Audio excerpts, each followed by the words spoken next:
Okay, it's 5:01. I'll call the meeting to order. Can everyone please stand for the Pledge of Allegiance? We'll pretend there are flags everywhere. Okay.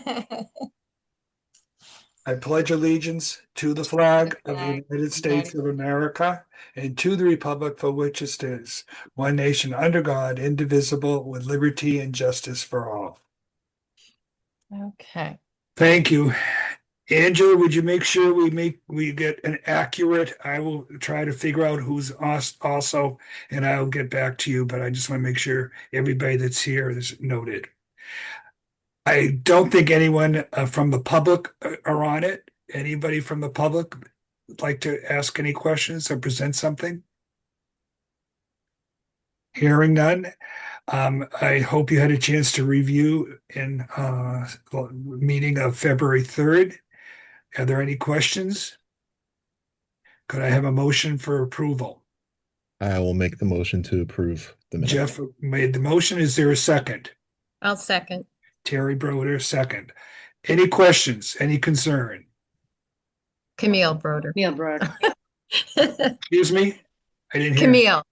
Camille, I'm sorry. I keep on calling you Terry. I'm sorry. That's okay. Camille. All those in favor, please say aye. Aye. Aye. Opposed? Nay. Thank you.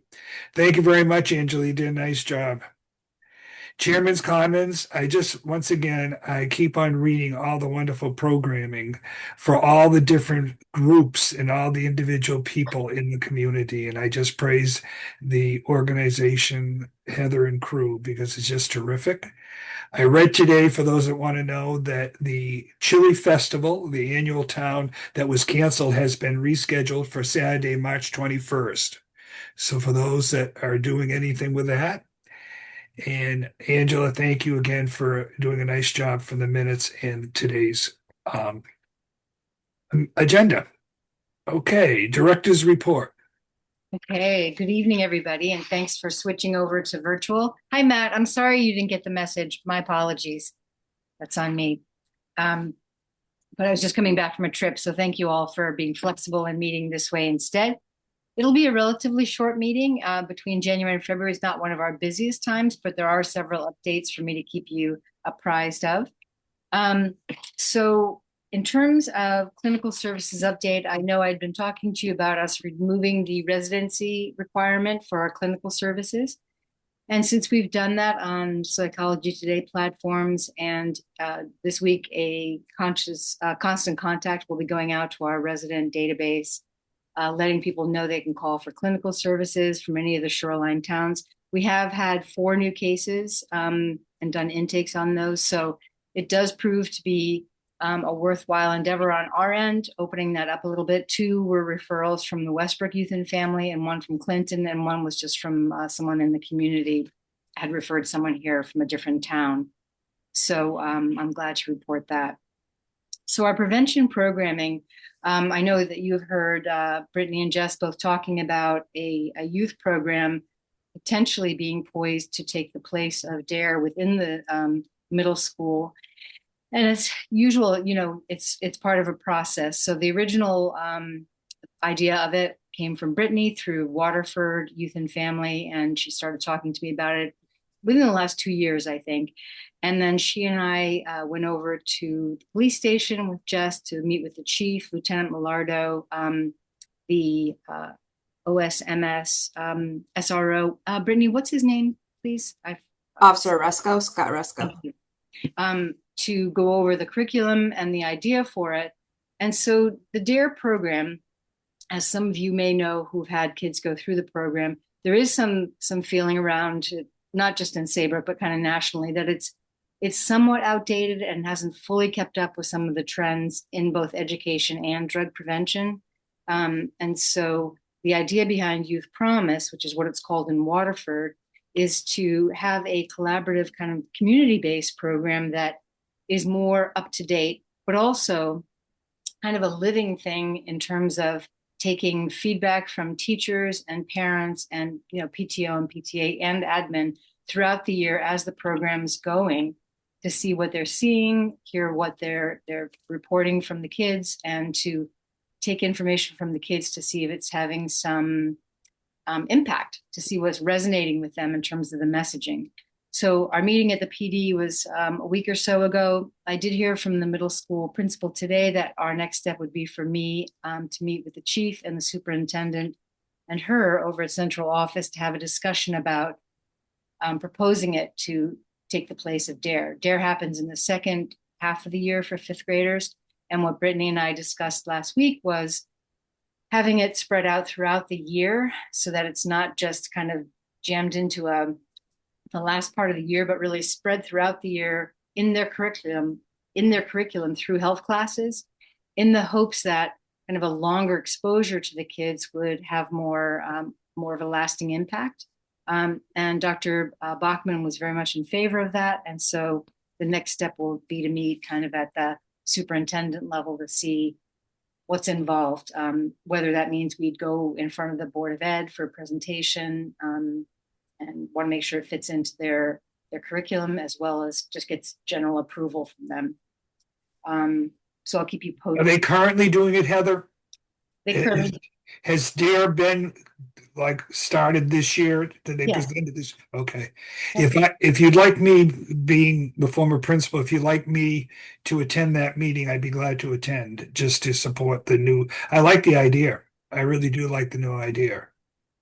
Thank you. I think I think the kids will get a lot more out of it. So if you want me to join you, let me know. Otherwise, it's okay. Okay, thank you. So anyway, that's part of the second agenda point, which is prevention programming. The other part is just for you to have some dates on your calendar. We were going to be taking part in the Chili Fest, but with the change in date, we're not able to do that because the people who were going to make the chili for us, the Masons, are not available on that date. So we're not able to have a prevention table at the Chili Fest that day. And I also don't have enough staffing for that. So, but keep us in mind. March 11th, we're going to be presenting to the Old Saybrook High School faculty meeting on prevention items and Narcan. April 18th, we will be at the estuary doing a Narcan training and also handing out medication lock boxes for attendees. Hi, Lisa. And May 15th, it's during National Prevention Week, when there's a whole series of events that you'll see on our website. But we're doing a Narcan training for Acton Public Library staff. As you may all know, public libraries are often a place where there are a lot of transient population that stop there for all kinds of services, Wi-Fi, and hang out for the day. It's a warming center as well. And we wanted to offer that kind of training for their staff so that if they were faced with needing to think if someone might be suffering from the effects of opioid or have some Narcan on hand, we wanted to make sure that they were properly trained and how to administer that. So that will be May 15th. So any questions on anything so far? Sounds great. Okay, thank you. Do we have a time on that, on the Narcan Narcan? training on the 15th of May? Yes, it's at 10 o'clock, right, Brittany? 10 a.m. 10 a.m. Yep. Okay, and that's at the library. Yep. Okay, And they have a okay, staff thank meeting you. at that time. Sure. The next one is the Old Saybrook High School programming, and I actually think I might have meant to put OSMS. I apologize. Unless Brittany, you have something about the high school programming that I had forgotten about. No. I don't, well, we do have gaming and gambling presentations happening March 23rd with APW going into the health classes to talk about gaming and healthy, making sure it's healthy amounts of gaming is happening for the high school. Okay. I think at the middle school, what I was thinking of is their wellness day, which is May 1st. It's a half day. Thank you, Lisa. And so we've been working on connecting with some of our community providers to bring in a diversity of topics for the students with activities that'll be interactive and hold their attention, and that are not necessarily repeats the same year, but different ones, again, to kind of correlate with the information from our student survey into areas of around vaping, gaming and gambling, and healthy relationships. Taryn, you're going to be there too, your department, right? And what are you guys doing? We can't hear you.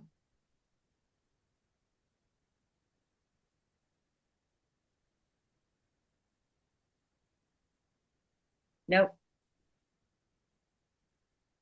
That's all right. If you, Park and Rec's doing Minute to Win It okay, and team building. okay, okay. All right, thank you. Team effort. I like that. I like that. And then for our summer plans, most of you have probably read that there's been some disappointment in the community that the summer enrichment program for the Goodwin School level is not happening this year. So our staff is really coming together and trying to put together some programming that will be of interest to parents with kids in that age range. Typically, what we're staffed for is third and fourth grade, not the really young kids. In terms, we don't have a really a sufficient play area for keeping a lot of really young kids safe, but we can do trips to Bushy Hill and different nature centers for third and fourth graders. We will have all of our programming ready to announce April 1st in line with all the other summer camps that folks are doing. Because, parents really like to get that information early. It's a lot of comfort for parents to really get that sewn up ahead of time. And so our clinical staff, our interns, and our programming staff are really working hard to put together a combination of things that are co-ed groups, but also there's a few that are girls and then there are a few that are boys, but all very action oriented, embracing the idea behind the developmental assets, but also positive youth programming and development philosophy that we embrace here. So we have a male intern, David, from University of New Haven, and he's been a huge hit with middle school boys. And so he's going to be he does a boys group right now for 7th grade boys, and he's going to be carrying that through the summer and hopefully expanding that. The Wilderness Challenge will also be happening. I don't have the exact dates for you yet. I believe it starts June 21st. It's a 5-day trip to Ashford, Connecticut, to the Wilderness School. We'll be doing pre-course activities and announcing that program starting probably mid-May. So Lisa, I'll get a message over to your teams to see if you have some students you'd like to refer for that. And certainly I think all of David's boys would be excellent candidates for that. So I know David would like to go if he can, but I don't think he's allowed to. He's allowed to. So and I missed number 3, which was intern training and university partnerships. Can I ask you a question first, Heather? Yeah. Why the program for the elementary school, if I understand, was held at the high school, correct? In the summertime? No, it was at Goodwin. Okay. And that's why they're doing some updating or whatever at Goodwin School during the summer. And is that why it's not going to be held?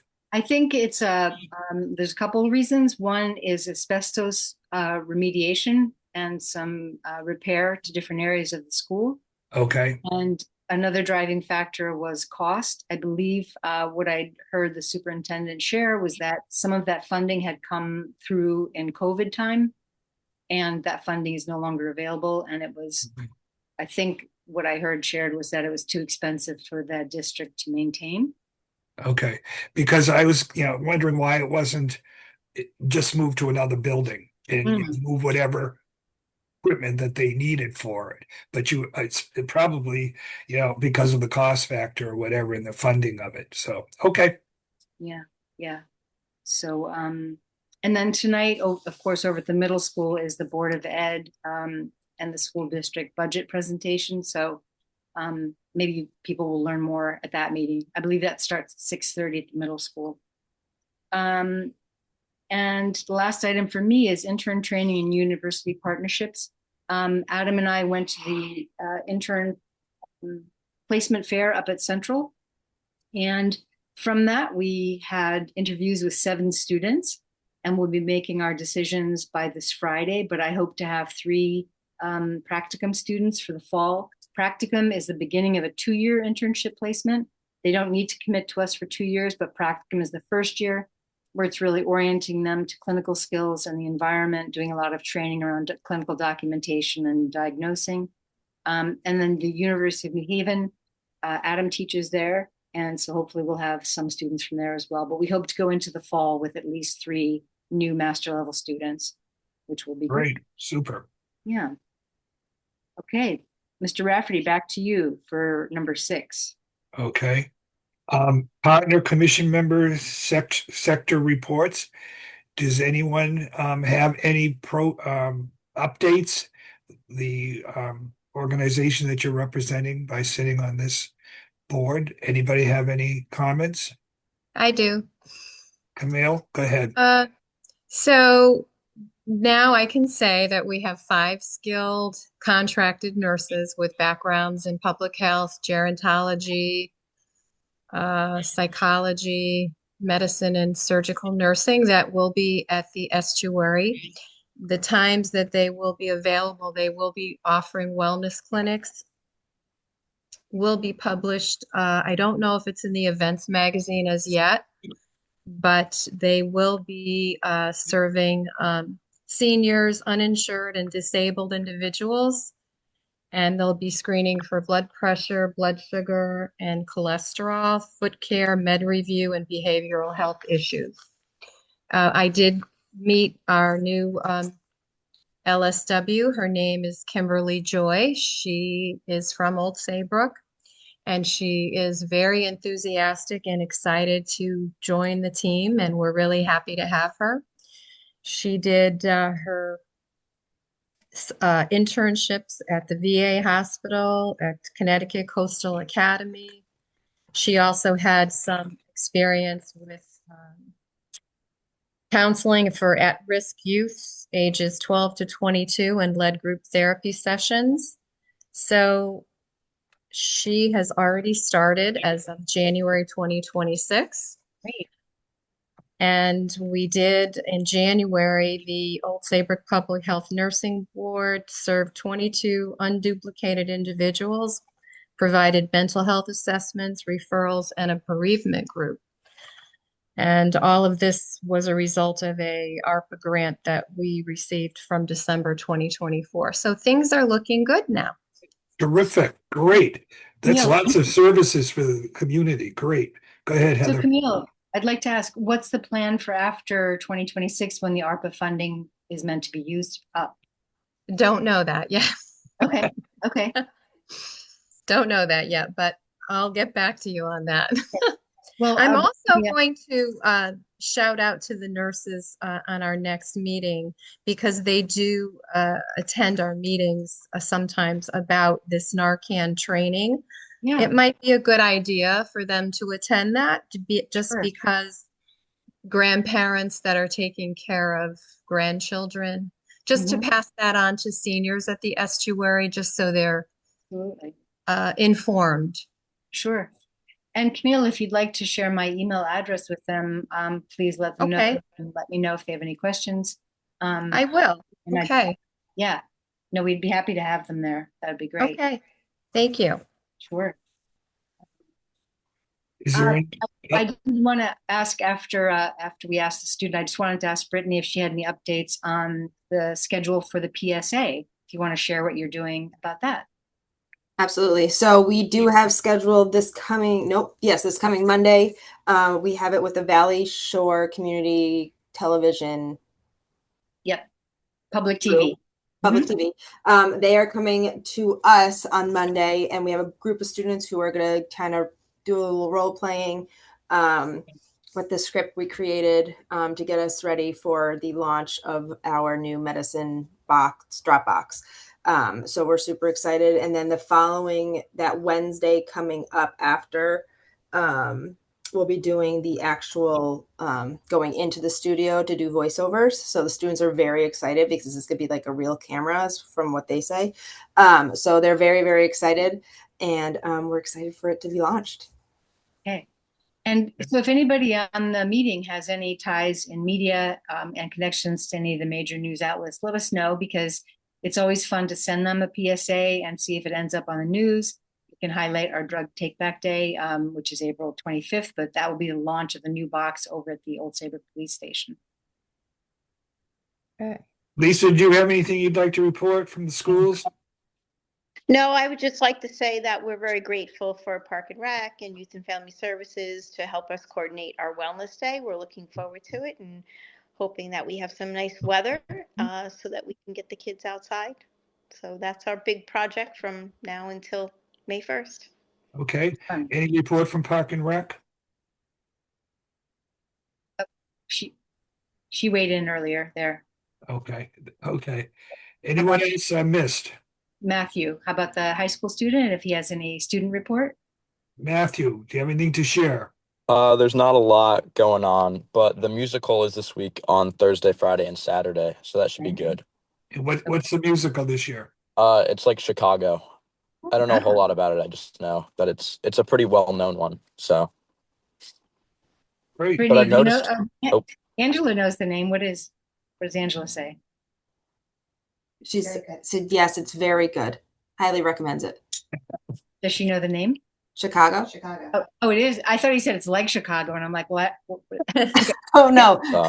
You're Okay. still in Florida, Heather. Yeah. Oh, I know.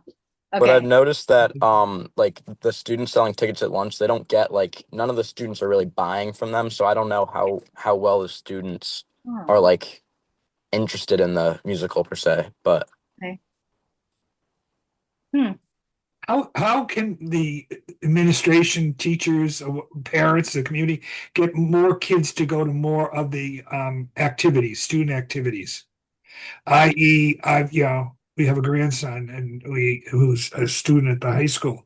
And going to basketball games, there are very, very few students that go to the home games, let alone the away games. And that concerns me because, those kids have worked hard. And the same thing for the plays. The kids work hard and they should be able to perform and do something. Has that ever been discussed at all? So, personally on the basketball team, like me and my coach have talked about trying to get more kids to come to our games and stuff because we play better when there's more fans and like it's a better atmosphere and stuff.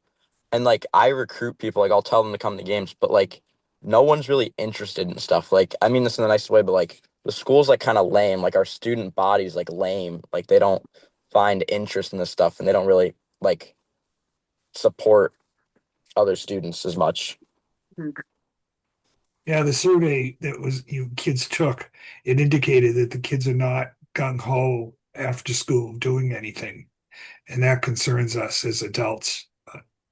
Okay, Thank you, Matt. thanks, Matt. Anyone else? Can I just ask Matt a question? Sure. Matt, do you think there is any um, value in having the boys basketball team, I don't know, FaceTime with maybe a group of eighth grade kids or come down to see the eighth graders, something that might help the transition for the eighth graders to the high school and maybe give them some incentive to come by to see you guys, whether it's basketball or any other sport? Yeah, I feel like that would be a good idea, like having like these like represented students come down and talk to the middle school. But also I've Yeah. noticed is that a lot of the eighth grade, at least I know the eighth grade basketball team, like most Yeah. of them are at our games already. Okay. So they're and like our team, most of our team is sophomores, so they know the eighth graders. So like we Yep. are all like we're connected with their team in a sense. Like a couple Okay. of us went to their middle school games to try to stay connected with them and keep them interested. But Okay. I don't know. It's just a thought I had as you were chatting and working with eighth graders this year to try to help bridge that gap. I will say I was very involved with the musicals, as I'm sure Angela can attest to this. It does seem like the students don't buy tickets ahead of time. It does seem like they buy tickets the night of the show. It's almost like they don't want to commit too soon that they're going to go to the show unless they have a group of friends that they'll go with. But most of the time, they are pretty well attended, at least for the musical.